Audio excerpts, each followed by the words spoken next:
My name is Medina. I am a digital advocate and the founder of Equal Space, which is a co-working space for marginalized voices, predominantly Black, Brown founders, women ventures, LGBT enterprises, and that's the legacy work I'm most passionate about right now.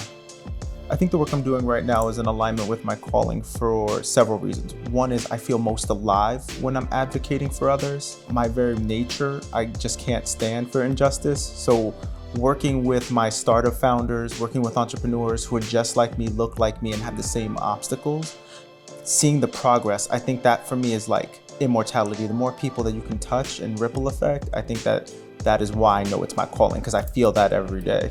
So the first feeling I remember before like that energizing feeling was probably paralyzing fear.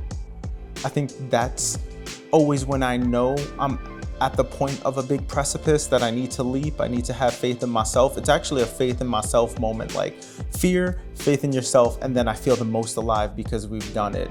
I think that was the first emotion, and when I realized I was on the right path, because it was the same time when I started my first business, I felt fear. I think fear because I am a person of color and we grow up in pragmatic households that tell us to be, realistic, that tell you to be down to earth, go for this. Those things repeat in my head because my parents had to be that way, so I understood it. But whenever I'm the most fearful of what I'm going to do, I just have to have the faith in myself. So I think that's my first moment.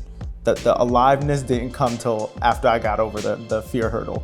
I'm a second generation fixer, and my work predominantly has to do with working with global brands and politicians and fixing things, whether it's the campaign, whether it's a particular pain point, whether it's pursuing a new strategic alliance. My work has always involved fixing. In fixing and working for several firms that were looking for startup talent, they would give me the metrics. And those metrics I would look, and I would particularly look in very undiscovered spots. So, when you're looking for startup founders, they usually go for the Ivy League circuit. I wasn't looking there. I was looking in communities of color. I was looking where I grew up. I grew up in Brooklyn. And all of a sudden, if I brought a particular candidate that hit all the marks to them, they would get knocked down for what I say are non-quantifiable reasons. When you're saying they have to make this much a year, they need to be within this kind of age bracket, they have to have this many employees, they need to be in this growth industry, and I hit all those marks. The relevancy questions that started coming up were really particularly upsetting for me. Like for women, do you see children in your future? Non-qualifier, why is that question being asked? For young men, do you feel you have the educational background? Or maybe you need to spend a couple more years in the industry. I just told you he had 7 years of industry experience. Why would he have to go back into the industry?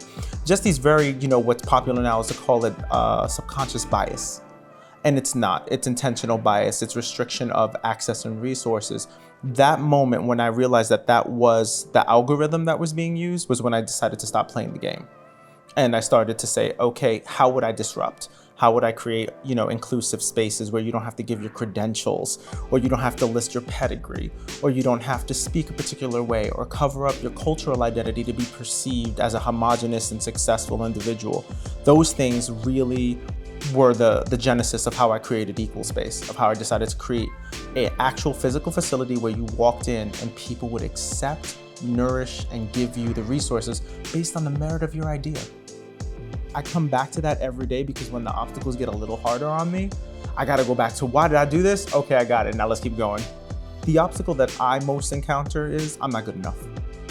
It's reflected in me, it's reflected in other founders that I work with. Even in my team, I think people of color are consistently met with very active and inactive ways that you are kind of traumatized to believe you're not good enough. And for me, there are several things that I'm doing every day to create a culture of inclusion and a culture of diversity that says that they are good enough. I mean, it's down from the couches to whether we're playing Afro beats today, tomorrow we're playing jazz, the next day we're playing soul music. It's even those things. It's having your favorite snacks like Nihilators at the bar. Like these things affirm they're the core of what you think makes the most sense to you, like childhood nostalgia, like hearing Biggie play while you're on your laptop working, but there's 3 people down from you working. That's how I want to say you're good enough, you're great enough, your locks are beautiful, your skin color is great. We do black business crawls so that we're spreading the wealth to other business owners. It's that kind of thing, active and inactive ways that I want to validate you're good enough, because I feel that every day I wake up. I tell people I wake up every day with the feeling of not being good enough and with my worries on my head, but the minute my feet hit the ground, it's time to work. We don't have no more room for that.